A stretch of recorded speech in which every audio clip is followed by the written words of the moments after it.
Form भी नहीं होती थी। अब रोने का तो मेरे हस्बैंड की डेथ हो गई 4 साल पहले, तो मेरे पास कोई ऑप्शन नहीं था। तो मुझे ऐसा लगा कि कुछ दिन तो मैंने कुछ और भी काम किया, फिर उसमें मेरे को इतना बचत नहीं हो रही थी कि मैं बच्चे पाल लूँ। वजह से कर लिया, शाम को 8 बजे तक कर लिया, और इससे खर्चा नहीं निकल पा रहा है। लेकिन मैं उम्मीद कर रही हूँ कि आने वाले समय में शायद ऐसी कोशिश होगी। कोई नया सूट नहीं लेंगे, ये बचपन से सीखा हुआ है, क्योंकि हमारे पापा बहुत बचपन में ख़त्म हो गए थे। तो कई बार यूनिफॉर्म। मेरी मौजूदगी लेडी हार्डिंग अस्पताल गेट नंबर 4 पर है, और हमारे साथ ममता जी मौजूद हैं, जो पीएचडी स्कॉलर हैं, जिन्होंने ट्राइबल्स वुमेन्स प्रॉब्लम पे पीएचडी की है। और आज ममता जी यहाँ पर चाय का ठेला लगा चुकी हैं। कहते हैं कि जब हौसले में जान होती है तो मंजिलें भी लंबी होती हैं और रास्ते खुद ब खुद बन जाते हैं। आखिर ममता जी आज यहाँ चाय का ठेला लगा रही हैं, पीएचडी स्कॉलर हैं। आप इनकी उम्र देख के समझ सकते हैं कि इन्होंने किस टाइम पहले पीएचडी की होगी। क्या ऐसी ज़रूरत आन पड़ी, ममता जी से ही जान लेते हैं। मैम, आप यहाँ पर चाय का ठेला लगा रही हैं, आखिर क्या ऐसी ज़रूरत पड़ी कि आपको चाय का ठेला लगाना पड़ा? बेटा, ज़रूरत ये पड़ी, मेरे हस्बैंड की डेथ हो गई 4 साल पहले, तो मेरे पास कोई ऑप्शन नहीं था। तो मुझे ऐसा लगा कि कुछ दिन तो मैंने कुछ और भी काम किया, फिर उसमें मेरे को इतना बचत नहीं हो रही थी कि मैं बच्चे पाल लूँ। फिर मुझे लगा शायद इसमें होगा, तो फिर मैंने टाइम टू टाइम लगाया, तो उसमें मुझे बेनिफिट नहीं लगा। तो फिर मैंने मॉर्निंग का 4 बजे का समय सोचा कि ये तो हॉस्पिटल है, रात भर भी चलाएंगे तो चलेगा। तो रात भर चलाने का सोचा, तो गेट पे एक बंदा लगाता है, उसने कहा आंटी हमें लॉस हो रहा है। तो हमने कहा ठीक है, हम अपना टाइम थोड़ा और खिसका देते हैं। हमने 4 बजे से कर लिया, शाम को 8 बजे तक कर लिया, और इससे खर्चा नहीं निकल पा रहा है। लेकिन मैं उम्मीद कर रही हूँ कि आने वाले समय में शायद ऐसी कोशिश होगी कि खर्चा निकलेगा। मैम, आप एनजीओ चलाती थी, पीएचडी आपने करी है, लेकिन चाय के बारे में ही आपने क्यों सोचा? चाय के बारे में इसलिए सोचा कि थोड़ा सा ये ऐसा ड्रिंक हो गया है, बहुत कॉमन हो गया है, कोई कुछ भी नहीं करेगा, चाय ज़रूर पिएगा। और हॉस्पिटल में ये है कि आदमी मरीज़ के पास बैठा है और उसको खाना अवेलेबल नहीं है, या डॉक्टर ने मना कर दिया है, तो वो कम से कम चाय के लेके अपना बैठेगा कुछ घंटे। इसलिए चाय का सोचा, क्योंकि खाना बना के बेचने की पोजीशन में मैं नहीं हूँ। अगर मेरे पास कोई आएगा, कोई मदद करेगा, तो मैं खाना बनाना शुरू करना चाह रही हूँ। और 2-4 दिन में हमारी ये तैयारी है, क्योंकि मैडम ने बोला है कि मैं आपकी थोड़ी मदद कर दूँगी। ये इनका भी आश्वासन है, अभी मदद नहीं आई है, ये भी अभी चर्चा कर रही हैं और लोगों से भी। तो जब हो जाएगी तो फिर हम लोगों का आलू का पराठा वगैरह ऐसा बनाने का भी इरादा है कि जब हम 4-5 लोग मिल जाएंगे तो फिर हम उस टाइप का आगे कदम बढ़ा। मैम, आप कितने दिनों से यहाँ पर चाय का ठेला लगा रहे हैं? बेटा, ये 4 महीने हो चुके हैं मेरे को। 4 महीना लास्ट ही है इसका, 2-4 दिन और रह गए होंगे, बाकी सारा दिन। मैम, आपने एजुकेशन कब की थी, किस सन में पीएचडी की, आप बताएंगे थोड़ा, कहाँ से की? हाँ, देखिए 83 में मेरा हायर सेकेंडरी हुआ, उसके बाद मेरा उसके बाद चलता रहा। 97 में मेरा ग्रेजुएशन हुआ, फिर MA, डबल MA, फिर BEd, इस टाइप का मेरा चलता रहा, और लास्ट में मेरा PhD हुआ।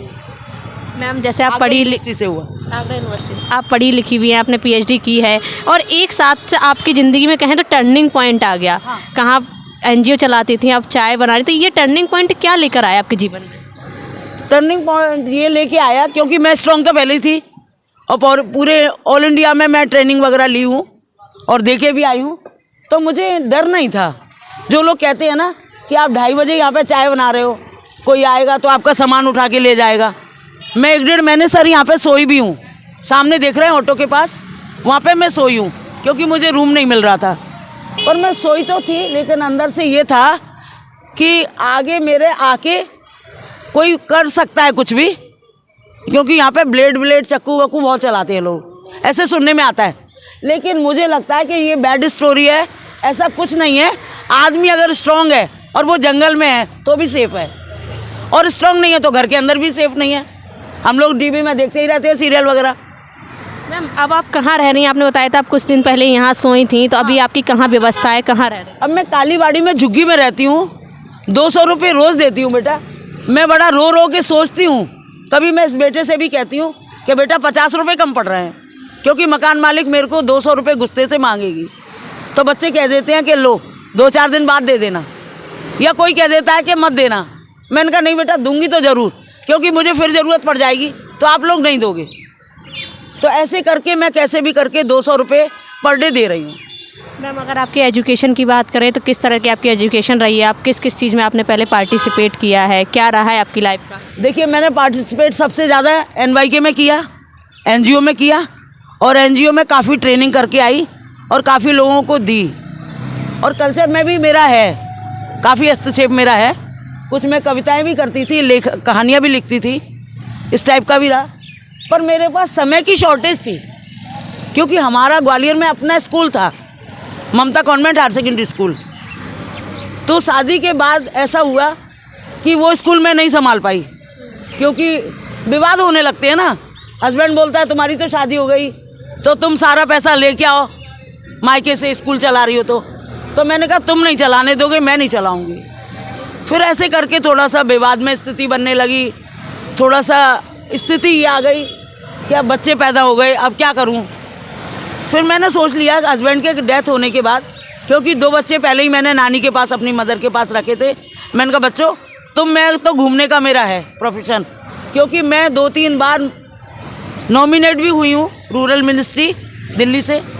तो फिर मैं बोलती थी उनको कि मुझे बेटा जगह जगह जाना पड़ता है, मैं आपको नहीं रख सकती। मेरी बड़ी बेटी है, उसकी शादी हो चुकी है, 1 साल पहले मैंने कर दी, मेरी और मदर ने और मैंने। वो अमेरिका कोचिंग में टीचर है ग्वालियर में प्रेजेंट में, और बड़ा बेटा कोचिंग पढ़ा रहा है वहाँ पे ग्वालियर में। आपको पता है कि इतनी अच्छी सैलरियाँ कोई नहीं देता है प्राइवेट में। तो वो जैसे भी करके दोनों बच्चे और मम्मी वो लोग रहते हैं, किराए के मकान में रहते हैं, क्योंकि मम्मी का जो परिवार का मकान था वो बिक गया है।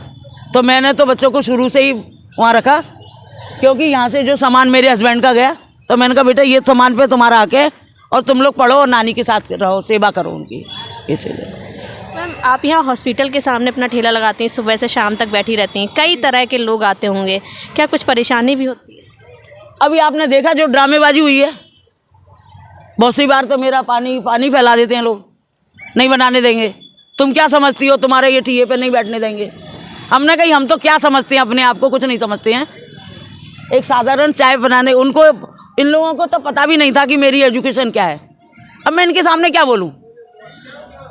अब बंदर को अदरक दे दोगे तो वो तो मुंह ही मटकाता है, वो थोड़ी कोई वो कहेगा कि कैसा लग रहा है।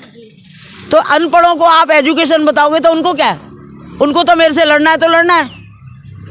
वो आपस में बोलते हैं पता नहीं तुम्हारे कितने हस्बैंड हैं। मैंने कहा वो तो चाय पीने आ रहे हैं, सारे हस्बैंड हैं। इतना स्ट्रांग अपने आप को रखना पड़ता है कि देखो दुनिया तो बोलेगी, आपको सुनने की दम है तो रेडी पटरी पे बैठो, और नहीं बैठना तो कोई बात नहीं। कौन कह रहा है मैं कल से बंद कर दूँ? संडे को सब ऑफ करती है, मैं नहीं करती। मेरा संडे भी ऑफ नहीं है, मैं रोज़ की तरह ही टाइम रखूँगी। कभी भी आप आके देखना, पूरी पब्लिक मुझे जानती है। हाँ, और बीट वाले ने मेरे को 1-2 बार बोला भी कि जा बुढ़िया अपने घर जा, सबकी दुकानें बंद हो गई।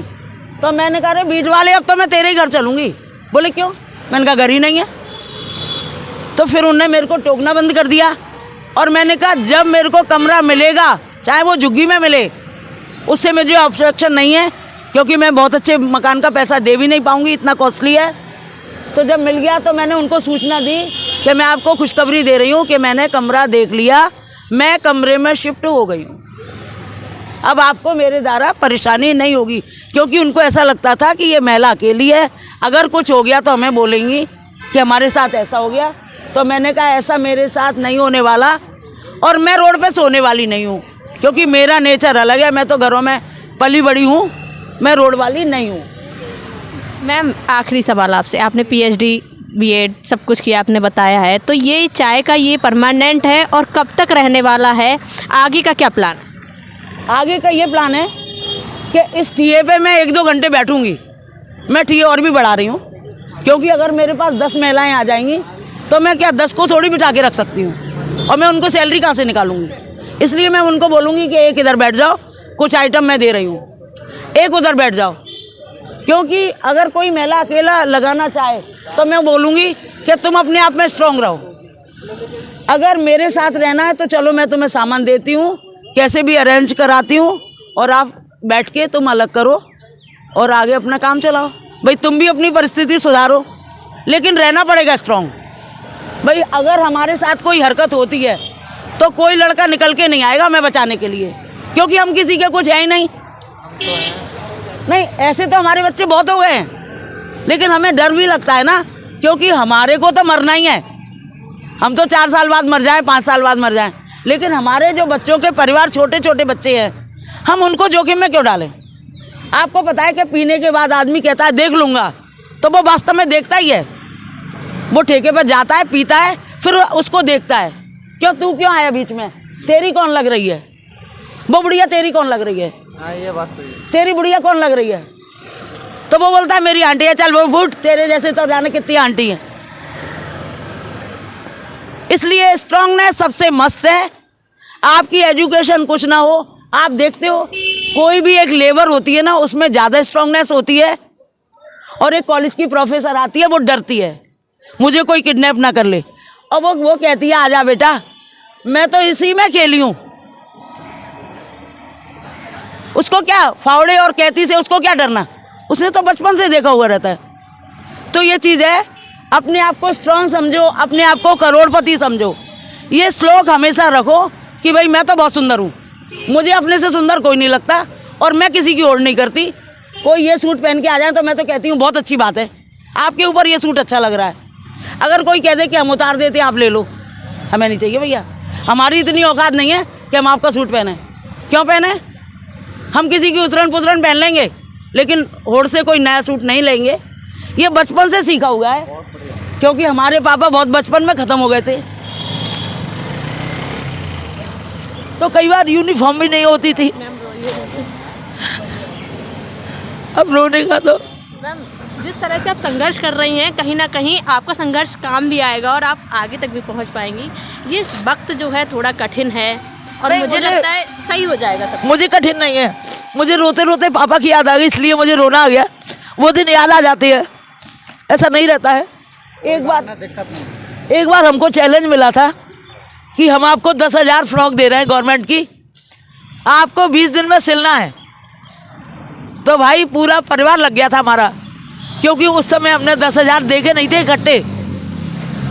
हम पैसे वाले तो बहुत थे, लेकिन हमारे पापा के ख़त्म होने के बाद हमें पैसा कौन दे रहा था। हाँ, जिसको दे दिया कौन देगा। तो आपका धन्यवाद है, आप मेरे बीच में आए। आप लोग अपना अपना नंबर देके जाइए। और कोई ना हिरासा मत हो। आपको बता दें, ममता चतुर्वेदी जी हैं, पीएचडी स्कॉलर हैं। आपने इनकी कहानी, इनकी मुंह से भी जानी, इनकी जुबानी जानी, ममता जी का संघर्ष भी जाना, उनकी लाइफ के टर्निंग पॉइंट्स को भी जाना। और ममता जी आज यहाँ पर चाय का ठेला लगा रही हैं, क्योंकि ज़िंदगी में कई मोड़ ऐसे आ जाते हैं कि आपको खुद नहीं पता होता है आप क्या करने वाले हैं और क्या करेंगे। लेकिन जीवन इसी का नाम है, इसको जीते रहने के लिए आपको कुछ ना कुछ ज़िंदगी में करना पड़ता है। ममता जी की कहानी शायद कई लोगों को इंस्पायरेशन लगे, कई लोगों को मोटिवेशनल लगे, लेकिन ये ज़िंदगी की असली और सच्ची कहानी है। वीडियो जर्नलिस्ट अभिनेंद्र के साथ मैं स्तुति पाठक, स्टार भारत न्यूज़।